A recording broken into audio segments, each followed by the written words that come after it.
Alright guys, so this isn't really a video that I wanted to make or I was really planning to make, but there is a little bit of a story behind it and why I wanted to sort of jump in front of the camera to get it all off my back. So you might remember this, and this is my personal PC. Inside of it there is a Ryzen 9 3950X running in eco mode. Now, in order for us to continue testing that chip for a couple of other projects that we're undergoing here at the office, I decided to take one for the team, remove it from the system, and maybe give myself a little bit of an upgrade or downgrade depending on the way you see it. And I bought one of these guys, which has been super positively reviewed all over the place. It's a rocket-like i5-11400. Yes guys, we've got one.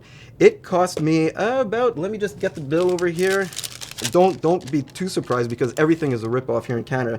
$250 Canadian, which actually isn't that bad, all things considering the price of components here. I installed this into an ITX motherboard along with the Noctua L9i. Now, one thing that really surprised me, even though this is supposedly an efficient 65-watt chip, the L9i actually had a little bit of a tough time keeping up.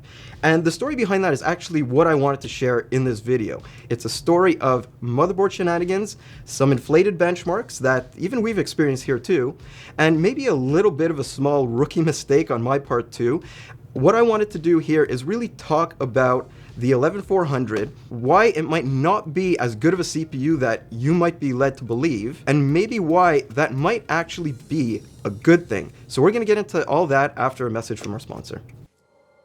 Meet the Viper VP4300 PCIe M.2 Gen 4x4 SSD from Patriot, available in 1 and 2 terabyte capacities for all your data flow with, well, a 5-year warranty of course. Are we done? No, this cutting-edge PCIe Gen 4x4 controller offers incredible read and write speeds, and it comes with interchangeable low-profile heat sinks to ensure compatibility in tight spaces. That explains this. Check out the Viper VP4300 down below.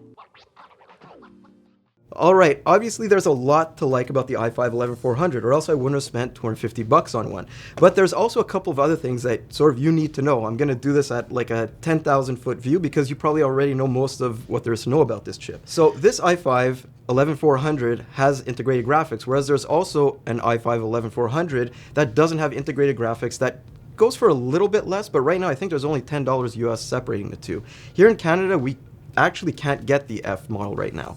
But you also need to know that this is the lowest end chip in Intel's Rocket Lake lineup that doesn't use the old Comet Lake architecture. So everything in the i3 categories and the Pentium categories, those are all still on the older Comet Lake generation. Like the i5-11500 and the i5-11600, this chip also has 6 cores and 12 threads, but it comes in at just around 185 US right now. But you might be asking, okay, great, these are all 6-core, 12-thread chips, so how does Intel differentiate one from the other? And that's simply by limiting clock speeds on the lower end chips. The really interesting thing is right now versus the Ryzen lineup. While Zen 3 CPUs are all the rage in the high end, AMD really did leave the 3600X, 3600, 3300X, and 3100X to battle it out with Intel in more affordable price brackets. The closest competition to the 11400 is actually the Ryzen 5 3600X, which is of course using that old Zen 2 architecture. It has the same number of processing threads and cores, but it's currently going for around 250. And yes, I completely know you might be able to get it for a little bit low, or depending on the region that you're in, it might actually be a little bit higher than this right now. But even the 3600 is still a good amount more than the 11400's price. Right now, at least in the US, it's probably around $210. The only thing that comes close to the 11400, at least on AMD's side, is the Ryzen 3 3300X. But that CPU still uses a quad-core layout. It still costs around $175, and not only that, guys, it seems to be really hard to find. It's like AMD realized that they made too good of a chip and they haven't really been rolling these out in huge quantities. Now, another thing that Intel added this time for their lower end chips and motherboards is the ability to overclock memory, but still no unlocked multipliers across their entire lineup. On the other hand, that ability to overclock the memory will give you a little bit more performance, like we're going to see a little bit later in this video. But what about those motherboard shenanigans that I was talking about a little little bit before that inflate benchmark scores that sort of tripped me up, and that could probably trip up a bunch of other people too if you don't know exactly what you're looking for. Well, that all comes down to multi-core enhancement, and it's called something different on every single motherboard that we've seen, but in general it could be called something with enhancement or enhanced turbo or something along those lines. And anyways, yes, we've been down this road before, because a couple of generations ago every single motherboard ended up with it being shipped enabled on the Intel platform. And well, guess what? We're still seeing it, but now it's actually on lower end chips as well, because Intel unlocked that capability since Comet Lake, but now it's not actually said that yes, it's enabled. A lot of motherboards just have this enabled through their automatic settings or through their optimized defaults. And we've tested a bunch of them. I've actually got a list right over here that I'm going to read off of. So we've tested the Maximus 13 Hero, the Strix B560i gaming Wi-Fi, and yes, that is probably the most important one of this because it's actually the motherboard that I chose to run in here, and it's the one that sort of messed me up quite a bit.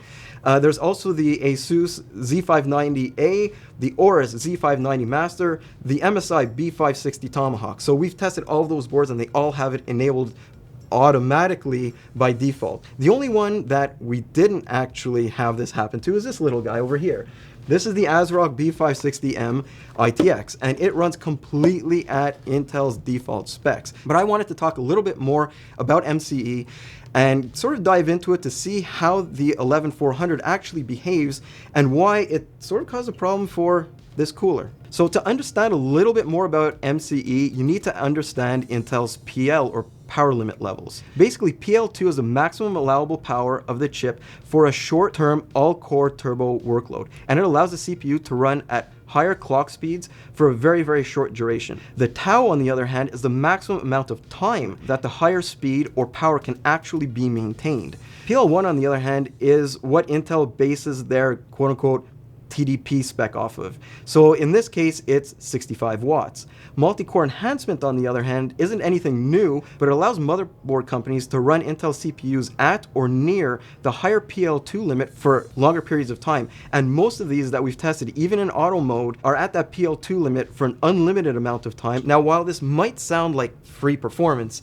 it's actually not. There's a price that you have to pay, and that comes with power, heat, and voltage. And that's sort of where I got a little bit messed up, and that's where I came into my rookie mistake, because I built this system like anybody else would when building one. I built the system outside of the case, I loaded the motherboard's defaults, or optimized defaults in this case, I installed Windows, I ran a couple of tests to make sure everything was a-okay, and at that point in time I realized this little Noctua cooler was running hotter than it should at Intel's defaults, and it was also running a little bit louder than it should be. So to highlight that, I really wanted to dive in a little bit further into this. So when it comes to input power, Asus obviously has MCE enabled by default in its auto mode, since the 11400 really does stick to that 120 watts right across the board. Without it, the chip behaves exactly like Intel specs say it should. Anyways, you can actually see why the motherboard companies do this. I mean, you wouldn't want your prized board looking bad in reviews now, would you? But at the same time, it can also cause some pretty major problems. Now, in order to highlight that even more, I decided to test going the route of a lot of other people who will buy an i5-11400 and don't want to spend extra money on a cooler. It actually comes with, of course, Intel's box cooler that has been upgraded just a little bit. It's now an all-black design, and it has the same copper heat core that came with higher-end coolers from the previous generation. So let's dive into that, while also adding a Noctua U12S to show what a higher end heatsink will have to deal with. Anyways, at Intel's default speed and power, neither heatsink has much trouble, but the stock one did start getting a little bit toasty during Intel's PL2 phase. And guess what that leads to? Well, yeah, you probably guessed it by now. If you want to save a little bit of money and use the stock cooler, you might be in for a nasty surprise if you run at your motherboard's default settings, or what we were talking about before, those auto settings. Temperature shot right up to 96 degrees before stabilizing to 90. This is basically what happens to the L9i that I was talking about before. While it's better than the stock cooler by a long shot, it's rated for 95 watts. So while that might sound like a lot, especially given the supposed TDP of this chip of 65 watts, is just not designed for this high of a constant thermal load. As a matter of fact, Noctua's now even added power warnings to all of the low-end Rocket Lake chips on their product page.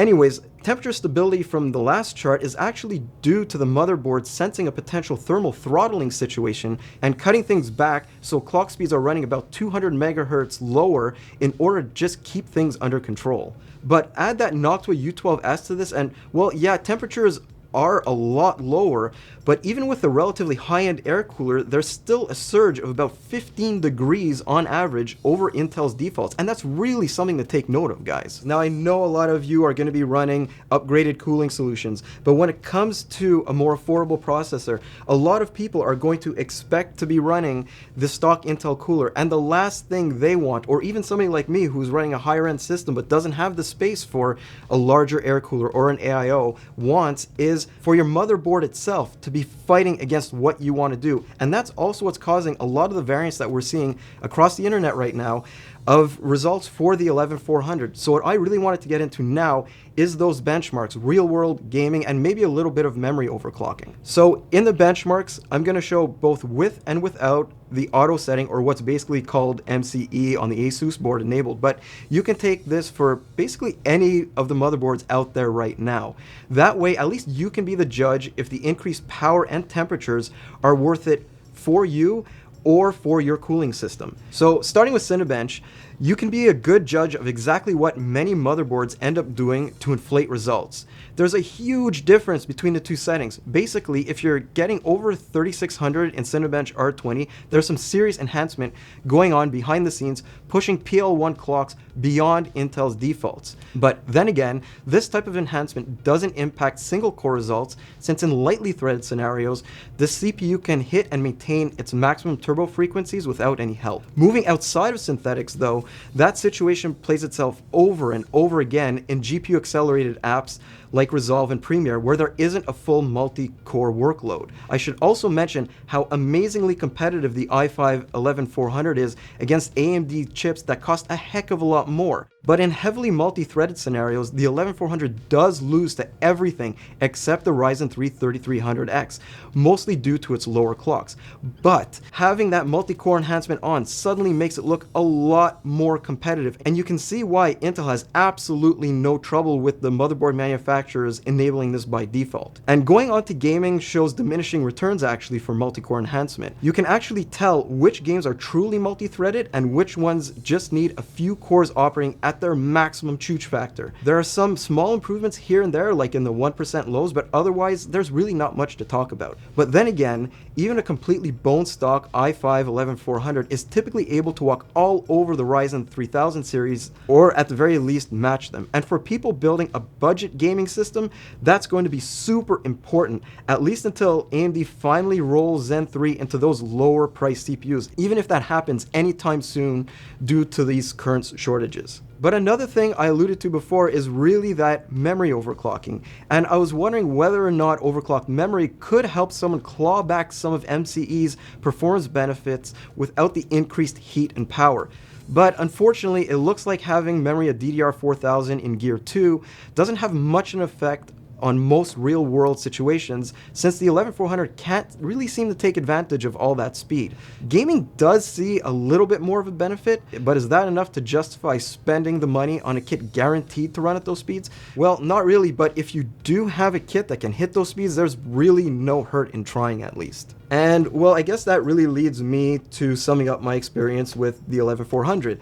And overall, it is a great CPU, even at Intel's defaults. It's just really sad that motherboard manufacturers feel the need to pump it up to a point where it actually isn't a plug-and-play chip. And in this market and at this price point, people are looking for just that plug-and-play solution where they could pop in the chip, pop on Intel's cooler, and be off to the races. Unfortunately, in a lot of situations, that's not going to happen, and it's going to cause a lot of issues. Not only that, it's like I keep on saying in this video, it's causing benchmark inflation. We've seen this for the last couple of years with multi-core enhancement, except now, instead of multi-core enhancement enabled, it's just auto, and that auto is enabled. So in the end, is this CPU worth what I paid for it? I would say absolutely, even at Intel's defaults. But I just hope that me coming out with my experience and my little rookie mistake and my troubleshooting through all of this process really helps you guys understand some of the limitations and some of those inflated benchmark scores that we've been seeing.